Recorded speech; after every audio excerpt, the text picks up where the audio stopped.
பாண்டியன் லோடுகாரங்க ரூ. 2000 குறையுதுன்னு சொன்ன விஷயத்த யோசிச்சு பார்த்து, சிசிடிவி கேமராவ செக் பண்ணி பார்க்குறாரு. செக் பண்ணி பார்த்ததுல தங்கமயிலோட அப்பா தான் அதுல இருந்து காசு எடுத்திருக்காருன்னு தெரிய வருது. பாண்டியன் கொஞ்ச நேரம் அமைதியாவே இருக்காரு. சரவணன், "அப்பா என்னப்பா ஆச்சு? ஏன்ப்பா சோகமா இருக்கீங்கன்னு?" கேட்குறாங்க. "ஒண்ணும் இல்ல சரவணா, விடு பார்த்துக்கலாம்" அப்பா சொல்றாரு. "அப்பா இல்லப்பா சொல்லுங்கப்பா, உங்க முகமே மாறி இருக்குப்பா சொல்லுங்கப்பான்னு" சரவணா சொல்ல, "இத நீயே ஒரு நிமிஷம் பாருடா" அப்படின்னு பாண்டியன் சொல்றாரு. சரவணன் பார்த்தவனே எதுவும் பேசாம கோவமா வண்டி எடுத்துட்டு வீட்டுக்கு போயிட்டு, ஏ மயிலு ஒரு நிமிஷம் வெளிய வாடி. உன் குடும்பமே ஃப்ராடு குடும்பம்னு இதுலருந்தே நல்லா தெரியுதுடின்னு சொல்லிட்டு கோவமா கத்துறாரு. சரவணனோட அம்மா, "டேய் ஏன்டா இப்படி பேசிட்டு இருக்கன்னு" சொல்லிட்டு கேக்குறாங்க. "அம்மா இவரோட அப்பா கடையில வந்த நாள்ல இருந்தே சரியில்லம்மா. கடையில இருந்து எல்லா பொருளையும் எடுத்துக்கிறாரும்மா. எடுத்து தினமும் சாப்பிட்டுட்டு இருக்காரும்மா. ஒரு வேளை செய்யறது இல்லம்மா. கல்லால வேற காசு எடுத்திருக்காரும்மா. 1 மாசத்துக்கு தேவையான மளிகை பொருள யார்கிட்டயும் கேட்காம அந்த ஆளு பாட்டுக்கு வீட்டுக்கு எடுத்துட்டு போறாரும்மா. இதெல்லாம் வந்த அன்னைக்கே நான் அவகிட்ட சொல்லிட்டேம்மா, உங்க அப்பாவ கடைக்கு வர வேணாம்னு சொல்லுன்னு.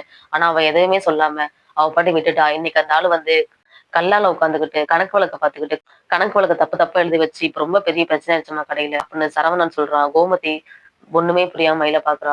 "இந்த விஷயத்த நான் சும்மா விட மாட்டேன். கண்டிப்பா நான் போலீஸ்ட்ட சொல்லுவேன்னு" சரவணன் வீட்ல இருக்க யார் பேச்சும் கேட்காம உடனே போலீஸ்க்கு ஃபோன் அடிக்கிறான். தங்கமயில் அவங்களோட அப்பாவ போலீஸ் ஸ்டேஷனுக்கு செல்ல விடுவாளா விட மாட்டாளான்னு நாளைய ப்ரோமோல பார்க்கலாம்.